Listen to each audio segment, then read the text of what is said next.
entrar a profundizar en el significado de cada uno, sin entrar a filosofar en esto de estos términos, si hemos salido de la esclavitud del pecado por la obra del Señor Jesucristo en la cruz, y Él nos ha dado libertad, Él nos ha dado una nueva dignidad. Todos, absolutamente todos los cristianos son libertados de los obstáculos de la ley ceremonial y, por supuesto, de las restricciones del antiguo pacto en cuestiones como la dieta. Aparte, escúchame bien, aparte del pecado, somos libres. Escúchame bien lo que te estoy diciendo. Aparte del pecado, somos libres por completo para disfrutar de todas las buenas dádivas de Dios que Él nos ha concedido con abundancia por su mera gracia. ¿Sabe a quiénes? A todos los que confiamos en su amado Hijo Jesucristo. Voy a decirle algo y quiero que usted me crea. Créame lo que le estoy diciendo. Es que todos los cristianos podemos hacer uso de esa libertad que Dios nos ha dado. Pero, escúchame, pero cuanto más sea nuestro amor y seamos más maduros espiritualmente, menos importantes serán para nosotros esas libertades. Entonces estaremos más dispuestos a renunciar a ellas por la causa de servirle mejor al Señor y a los demás, en especial a otros creyentes. Mis amados, la cuestión ahí es decidir. Esa decisión que el cristiano fuerte y maduro debe de tomar no es si posee libertades o no, sino cuál es la mejor manera de ejercer o relegar esa libertad basado en la manera de cómo esa decisión que yo tome afecte a los demás. Hemos venido hablando a lo largo del capítulo 14 de la carta a los Romanos que los creyentes fuertes y débiles tienen la responsabilidad de amarse y de tener comunión los unos con los otros, así como de abstenerse de juzgar las convicciones del otro.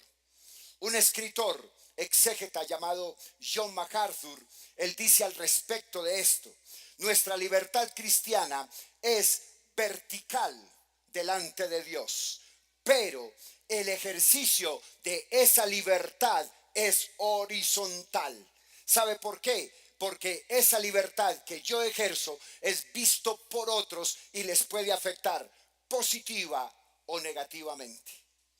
Por eso es que entender y usar correctamente nuestra libertad en Cristo trae como resultado una gran satisfacción personal.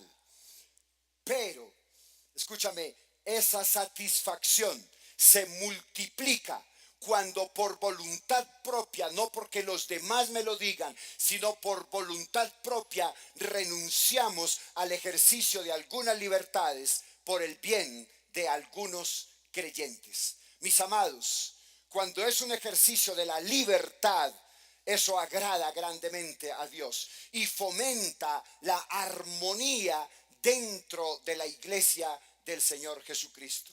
Mis amados, ningún cristiano, por mucha libertad que tenga, toda la que Dios le ha dado, puede abusar de esa libertad. ¿Por qué? Porque puede esclavizar a otros, inclusive a uno mismo. El exceso de libertad es libertinaje y esclaviza a los demás. Mis amados, hay prácticas, hay hábitos que pueden no ser pecados en sí mismos. Puede que con mucha facilidad se convierta en algo pecaminoso al ganar el control de la persona que lo practica, haciéndole daño a su vida espiritual y a la de otros hermanos en la fe. El ejercicio despreocupado y egoísta de una libertad dada por Dios resulta con frecuencia en la pérdida de la libertad y volver nuevamente a la esclavitud.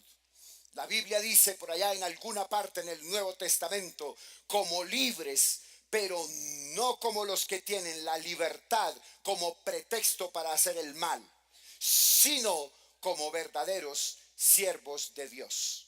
Voy a invitarle para que abra su Biblia en la carta a los Romanos. Carta a los Romanos, capítulo 14.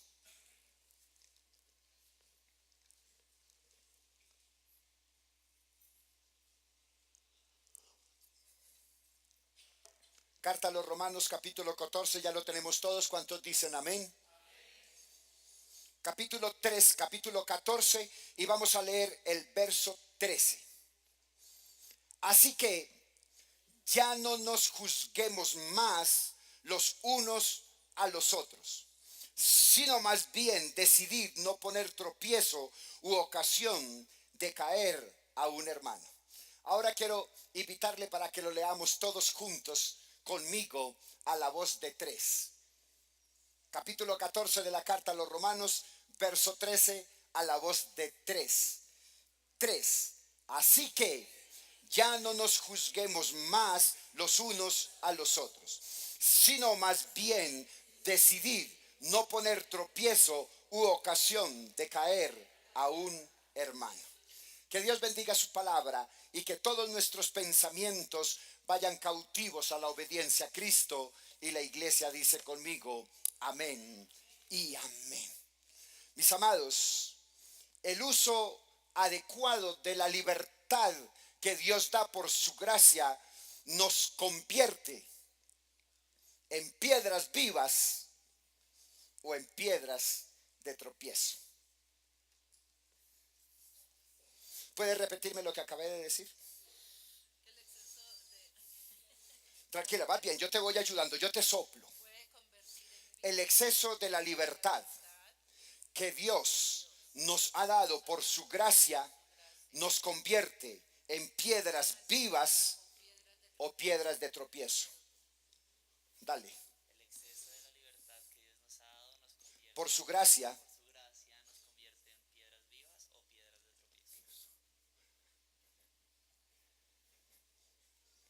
¿quieres repetirlo conmigo?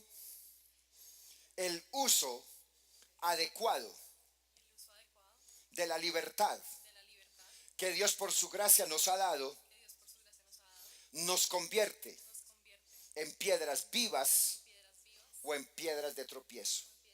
Mis amados, si después de este tiempo que hemos predicado sobre el capítulo 14, a usted únicamente le queda este pedacito, puedo morir en paz. Ahora voy a pedirle que lo repita conmigo nuevamente. El uso adecuado de la libertad que Dios por su gracia nos ha dado nos convierte en piedras vivas o en piedras de tropiezo. Eso es lo importante. El apóstol Pablo está hablando de las piedras de tropiezo. Y no solamente el apóstol en la carta a los Romanos habla de piedras de tropiezo. Casi en todas las epístolas habla de ello. Pero más importante que Pablo, el Señor Jesús hace mención de las piedras de tropiezo en los evangelios. Y voy a decirle algo. Todo, absolutamente todo aquello que estorba mi relación, mi comunión con Dios, no me ayuda, sino que me destruye.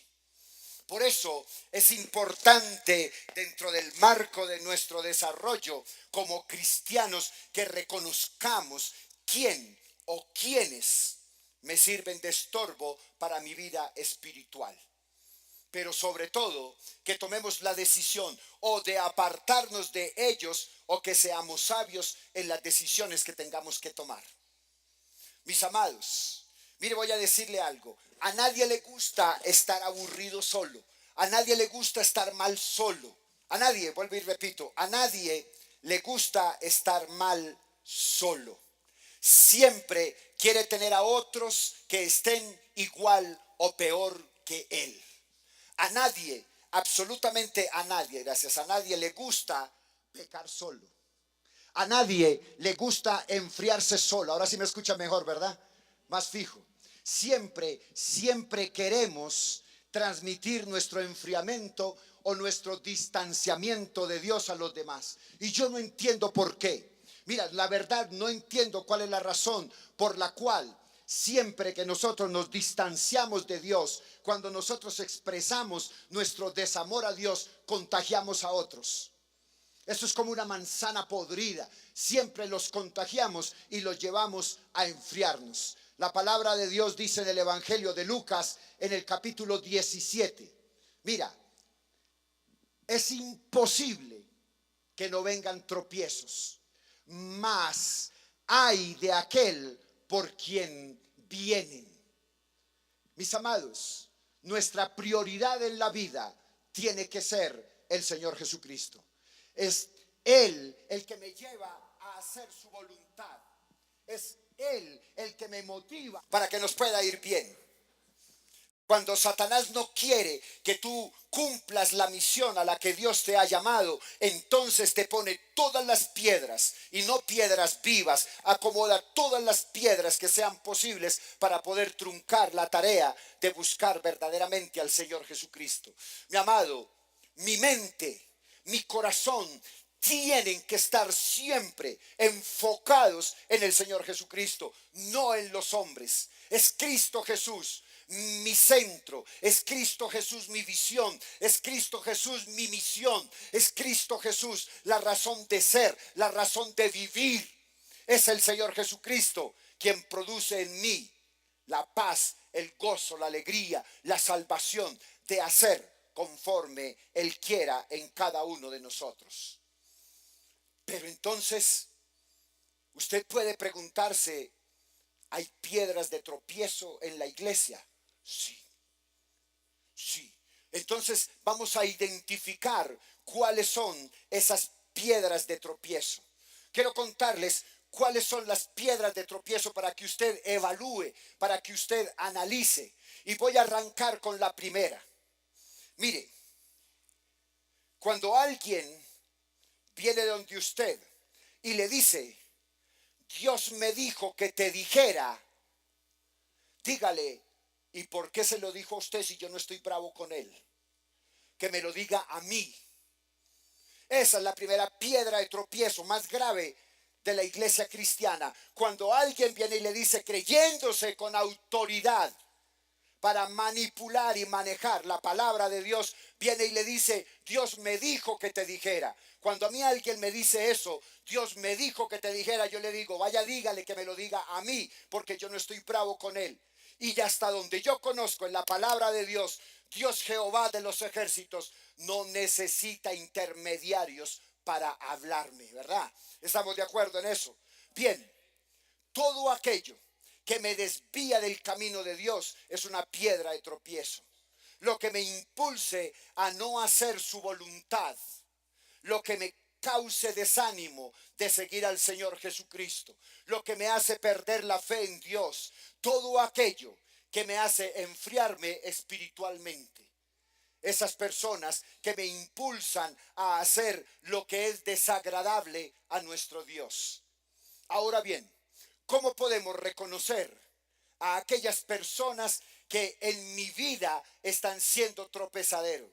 O sea, que están estorbando mi comunión con Dios, que obstruyen mi vida espiritual, y más aún, ¿cómo darnos cuenta si nosotros estamos siendo piedra de tropiezo para otros? Voy a darle algunos argumentos desde la perspectiva bíblica. Número uno, son personas que no ponen su mirada en las cosas de Dios, sino en la de los hombres. En el Evangelio de Mateo, capítulo 16, Evangelio de Mateo, capítulo 16, verso 21. Voy a parafrasearle el texto. El Señor Jesús ya venía hablando con todos. Ya venía hablando con todos sus discípulos, diciéndole que iba a morir y que era necesario que él fuera a Jerusalén porque iba a ser crucificado, que iba a padecer y que iba a resucitar al tercer día. Dentro de ese grupo había un buen hombre, no cabe duda que era un buen hombre. ¿Sabe quién era? Pedro, un buen hombre, Pedro. Y cuando el Señor Jesús dijo semejante locura, Pedro lo cogió de la mano, lo llevó aparte. Y yo me imagino, pues Pedro, un hombre de unos 1,90 de estatura, porque era grueso, fornido, narizón, ojos penetrantes, pelo largo, oliendo a pescado, sacó al Señor Jesús aparte y le dijo: Señor,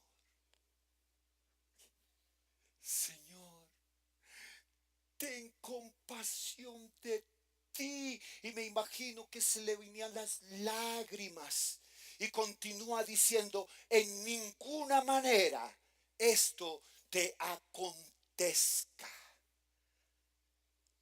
Entonces, el Señor Jesucristo, volviéndose a él, le dijo: detente, quítate de mí, Satanás.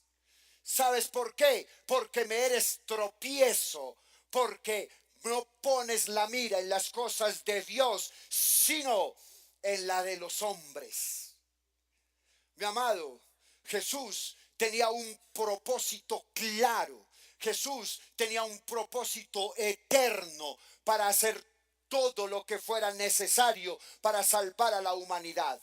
Esa era la voluntad de Dios, a pesar de lo difícil que fuera. En Getsemaní nos dimos cuenta, pero era necesario que Él cumpliera el propósito divino. Pedro, un hombre que amaba a Jesús, quiso darle un buen consejo. Él no quería que el Señor Jesucristo sufriera. Ten compasión de ti. Él no lo hizo con mala intención cuando le dijo eso. Pero todo consejo, escúchame lo que te estoy diciendo, pero todo consejo, toda sugerencia que vaya en contra, que no sea acompañado de la voluntad de Dios, por buena o por conveniente que parezca, no viene de Dios, sino del diablo. Nada, nada, escúchame bien, y te lo digo en el Espíritu y en la presencia de Dios, nada, ¿qué dije? Nunca se te olvide, nada que mueva la voluntad de Dios es la voluntad de Dios. Absolutamente nada. Porque la voluntad de Dios no se negocia, no se mueve. La voluntad de Dios es la voluntad de Dios. Muchas personas, mira, conozco personas, amigos. Mire, yo no sé si aquí se me acaba la prédica, pero le voy a contar esto. Hace unos 2 o 3 meses, usted supo que yo tenía un fuerte dolor en mi espalda, ¿verdad? Un domingo después de terminar una prédica aquí, hace poco, hace 2 meses o 3 máximo, salí con mi esposa para la clínica porque ya no podía el dolor de la ciática en mi pie derecho.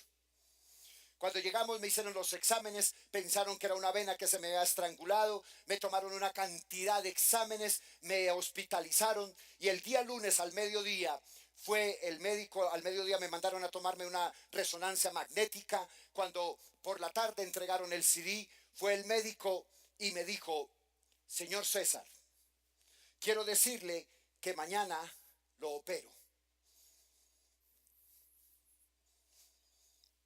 Vi los exámenes y veo que tienes 6 hernias. Tienes 3 discales muy comprometidas.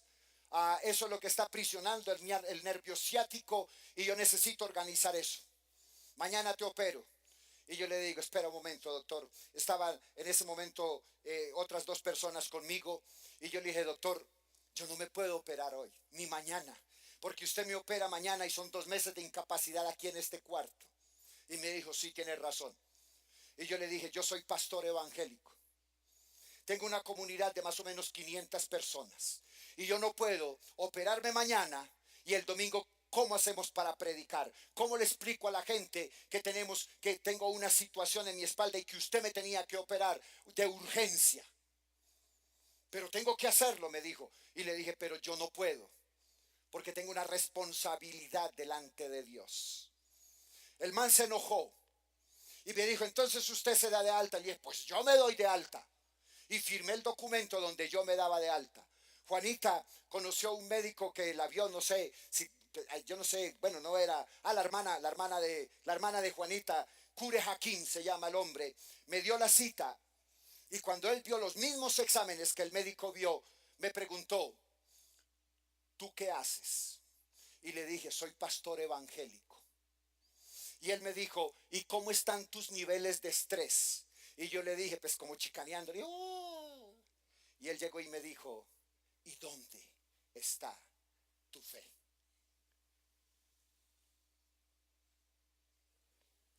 Wow. Seguidamente me dijo, yo no te opero. Yo prefiero perder la plata de la operación que me gano contigo a botarte 10 años de tu columna. Voy a enviarte para que te hagan unas terapias, pero no lo hagas ni con la EPS ni con la prepagada. Paga una fisioterapeuta particular para que realmente te deje como sobrado de tigre. Y usted sabe cómo queda un sobrado de tigre, todo magullado y babiado. Así quedaba en cada sesión. Cuando Dios pone su voluntad, por más complicado que sea, tú no la puedes negociar. Y estoy aquí y le declaro en el nombre del Señor que he sido sano, porque no tengo ningún dolor.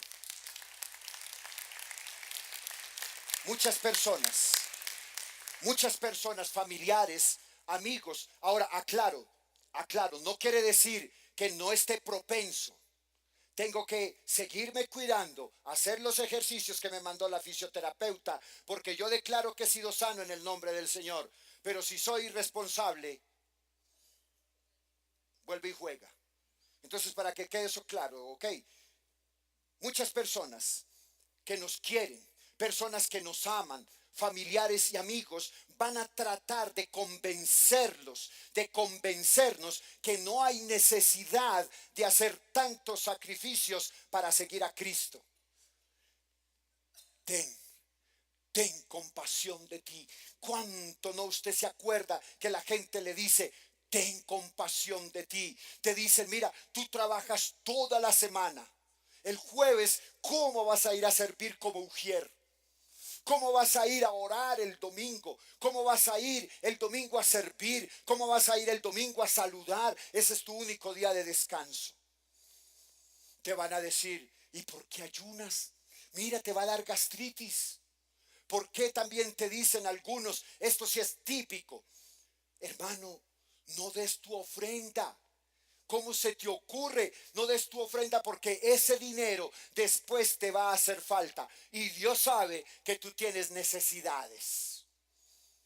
Otros te van a decir, hermano, pero si ya fuiste 3 veces a la iglesia este mes, no seas fanático, vámonos para la ciclorruta. No te preocupes por eso. Muchos pueden ser buenos consejos, pero nuestra mirada no está en lo que es agradable a Dios. Nosotros tenemos nuestra mirada puesta en Dios y no en nuestra familia. Escúchame, no en nuestra familia, no en nosotros. Nuestra mirada tiene que estar en el Señor Dios Todopoderoso. La primera entonces piedra de tropiezo que encuentras cuando una persona no tiene su mirada puesta en las cosas de Dios, sino en la de los hombres. La segunda, son personas que ni entran ni dejan entrar. El Evangelio de Mateo en el capítulo 23, verso 13 dice, mas hay de vosotros escribas y fariseos, hipócritas, que cerráis el reino de los cielos delante de los hombres, pues ni entráis vosotros ni dejáis entrar a los que están entrando. Hermano, quiero preguntarte, ¿has conocido un dicho que dice, ni corta ni presta el hacha? Esos también son piedras de tropiezo. Son personas frías espiritualmente, que no dejan que los que quieren servir, que los que quieren acercarse a Dios lo hagan. No leen la Biblia, les molesta ver que otros lo hagan. No van a la iglesia y no dejan que los demás vayan o simplemente los mantienen criticando por ir. Inventan todo tipo de argumentos para justificar su estilo vacío de cristianismo y quieren imponer a los demás su estilo. Les molesta cuando alguien quiere mejorar su espiritualidad y sienten envidia de los que quieren vivir vidas santas y agradables a Dios. ¿Cuál es la primera? Cuando no ponen su mirada en las cosas de Dios, sino en las de los hombres. Segunda, cuando ni rajan ni prestan el hacha. Tercero, son personas con la capacidad de hacer parecer que lo malo es bueno y viceversa, que lo bueno es malo. Y aquí yo quiero aprovechar para contarle algo. El domingo pasado les había desafiado y sigo desafiándoles en que cuando usted recomiende un predicador, cuando usted recomiende un libro, usted primero conozca quién es la persona, quién es el autor del libro, quién es el predicador, porque esa persona tiene que ser digna de respeto. Yo cojo el libro y lo traigo a la palabra, meto el libro dentro de la palabra, y si se desfigura la Biblia en un solo pedacito, el libro es anatema. No me convence. Y los libros de esta mujer y los libros de los otros dos autores no me convencen porque están por fuera de la palabra de Dios.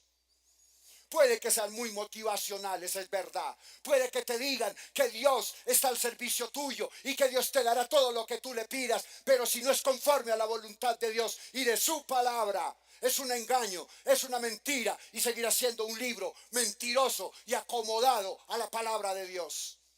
Mi amado, cuando usted recomiende un predicador, es porque usted sabe que ese predicador camina con Dios, que ese predicador tiene temor de Dios y que la palabra de Dios no es un engaño para él y no hace ver bien lo que está mal y mal lo que está bien. Esa es la realidad. Y quiero decirle que de eso abunda la iglesia cristiana. A veces escuchamos un predicador porque nos llamó la atención. Entonces decimos, hermano, esta prédica es espectacular. Esta prédica hizo esto en mi vida.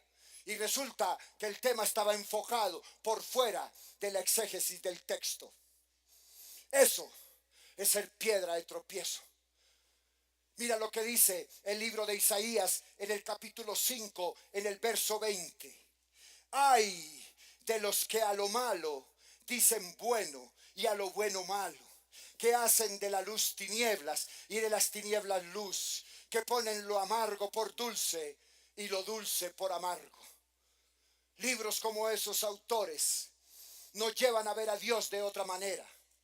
Nos llevan a Dios a ver lo malo como bueno. Llevan a relativizar el pecado. Llevan a mover todo lo que es absoluto para Dios hacia los relativos emocionales del hombre. La palabra de Dios dice que cuidado con ellos. Tienen bonitos argumentos para justificar su estilo de vida. Ellos quieren vivir a su manera, pero no quieren pagar solo sus consecuencias.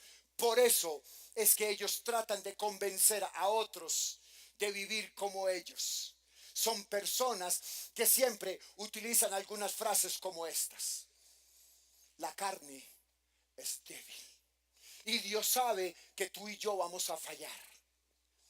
Eso todos lo hacen, otra palabra, todos lo hacen. Es lo más normal del mundo. Tener relaciones sexuales antes del matrimonio, adulterar, fornicar, eso es lo más normal. Mientras nos amemos, eso es muy normal que pase, porque es que nos amamos.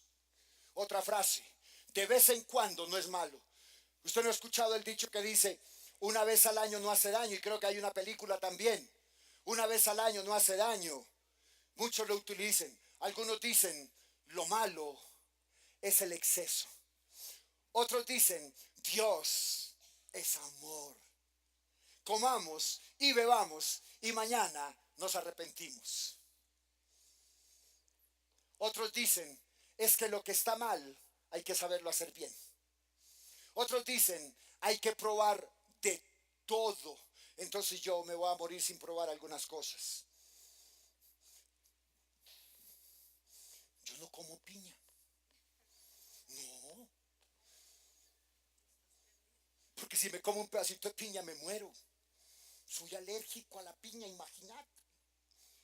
Entonces hay que probar de todo, no todo. Hay que ponerle atención a ese tipo de palabras que pueden tener un contexto amoroso, pero que pueden volverse piedra de tropiezo.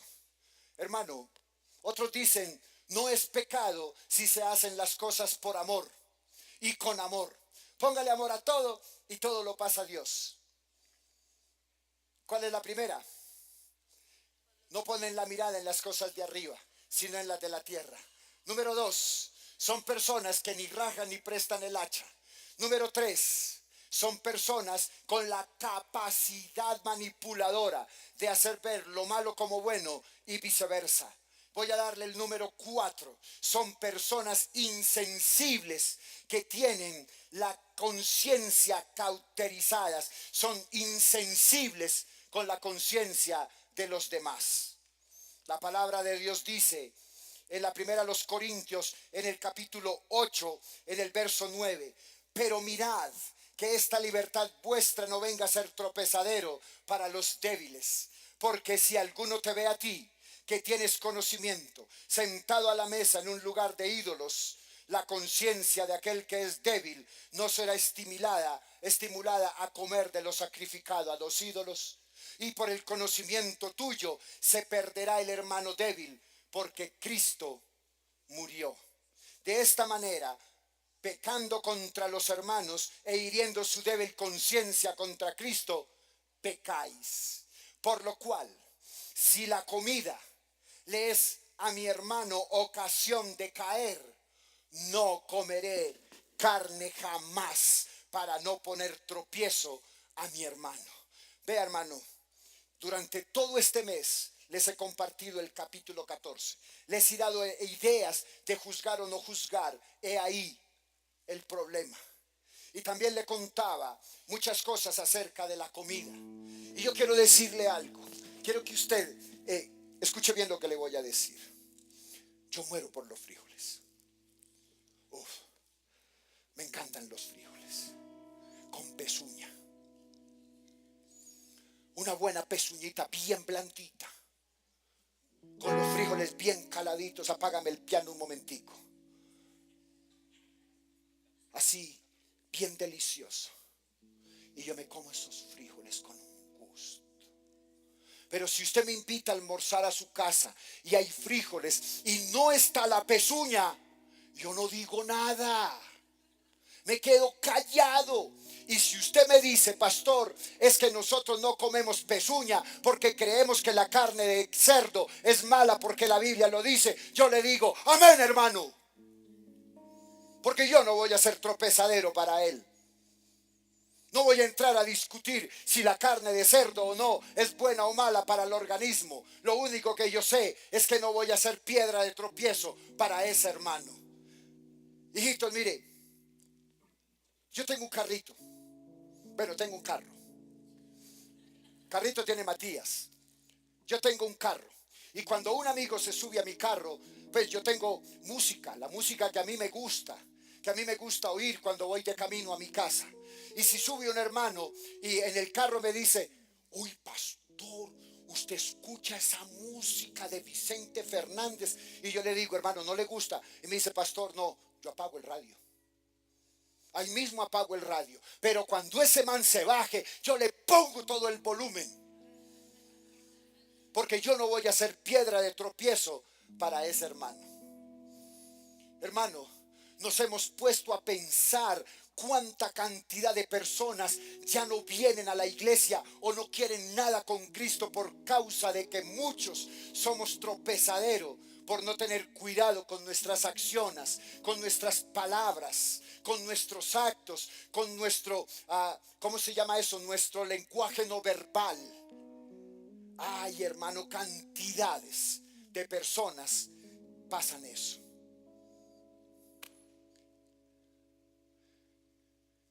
Y todo lo que sea contrario a esos 4 puntos son las piedras vivas.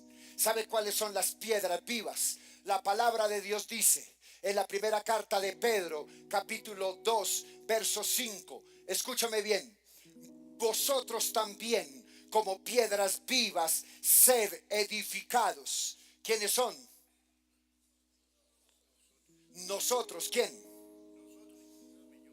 Incluyéndome. Entonces, todos nosotros, dice el texto, como piedras vivas, sed edificados como casa espiritual y sacerdocio santo, para ofrecer sacrificios espirituales aceptables a Dios por medio del Señor Jesucristo, que nos amó primero.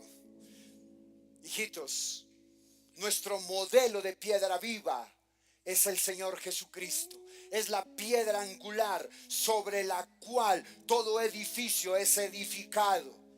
Él está vivo, el Señor Jesucristo, con la vida de Dios, y es nuestra fuente de vida, porque en Él habita absolutamente toda la plenitud de la divinidad.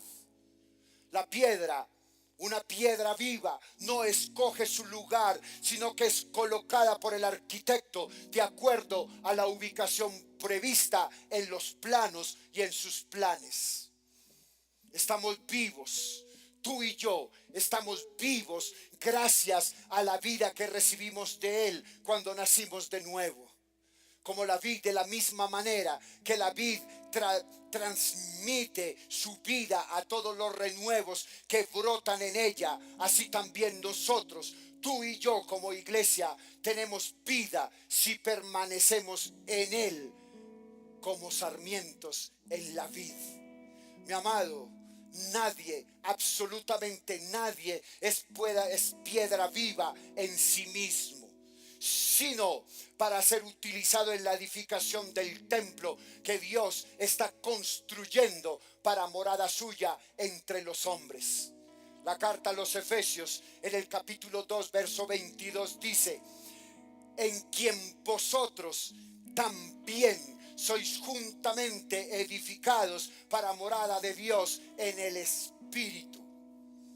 Hijitos, el apóstol Pablo, él dejó claro, él dejó escrito en la primera carta a los Corintios, en el capítulo 6, verso 12: todas las cosas me son lícitas, mas no todas convienen. Todas las cosas me son lícitas, mas yo no me dejaré dominar de ninguna. Y en esa misma epístola, en el capítulo 10, verso 23, él dice: todo me es lícito, pero no todo conviene. Todo me es lícito, pero no todo edifica. Miremos, hermanos míos, que lo que hagamos, que lo que digamos, que lo que enseñemos, que lo que nosotros compartamos realmente edifique el cuerpo de Cristo y no a uno solo. No seamos piedras de tropiezo, no seamos engañados por quien quiere engañarnos, para que no tengamos ocasión de hacer caer un hermano. Hermanos, la mayor parte de la iglesia pasa su vida murmurando, criticando, juzgando, colocándonos la corona de orgullo y suficiencia, y nos olvidamos de vivir de la manera en que tú y yo no seamos piedras de tropiezo. A malos ejemplos, malos modelos. Muchos débiles siguen a otros que aparentemente se ven mucho más maduros que otros, pero a la verdad son más débiles y más equivocados que los mismos débiles. Mira muy bien a quién sigues a través de las redes sociales, los youtubers. Mira bien a quién admiras. Actores, actrices que se convierten en íconos en tu vida y empiezas a vivir sus vidas. Mi amado, que tu mirada no se desvíe de la cruz, que tu mente no se confunda. Cristo es el Señor. No seamos piedras de tropiezo, sino que por el contrario seamos piedras vivas, agradables a Dios. Cierra tus ojos por un momento. Yo estoy seguro que el Señor ha hablado a tu vida. Yo estoy seguro que el Señor ha dicho algo a tu vida. Y en este es el momento en que tú le digas: Señor, ¿cuántas veces he sido piedra de tropiezo? cuantos vecinos míos, amigos míos, no quieren conocer la iglesia porque me ven discutiendo, peleando, porque me ven haciendo cosas contrarias a lo que manda tu palabra. Hoy te invito para que le pidas perdón a Dios. Dile: Señor Dios, yo te pido perdón muchas veces. Me he dejado llevar también por las opiniones de otros y he dejado de hacer lo que me apasiona. He dejado de hacer lo que a mí realmente me agrada, que es adorar, que es exaltar y que es glorificar tu nombre. Hoy te pido perdón, bendito Dios, si he sido piedra de tropiezo. Yo primero, Señor, te pido perdón, porque por mi carácter, por mi temperamento, algunos no quieren saber del evangelio. Yo te pido perdón porque a veces he pasado del radicalismo al legalismo. Y te pido perdón primeramente. Te pido perdón, oh Dios, porque muchos de mis actos, de mi lenguaje no verbal, desdicen de mí y de lo que confieso con mi boca. Yo te pido perdón, Señor. Hoy te pido, revélame, Señor. Hoy has hablado a mi vida. Has revelado tu palabra en mi vida y en esta iglesia.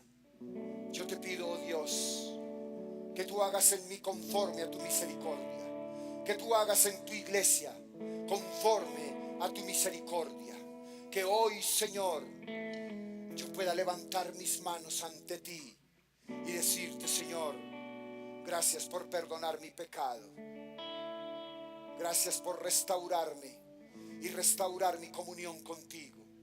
Gracias, Señor, porque tú eres Cordero Santo, Santo, Santo, que me lavas y me limpias de todo pecado, de toda maldad y de toda mi iniquidad. Tú eres el Cordero digno, el único Cordero inmolado por una sola vez y para siempre.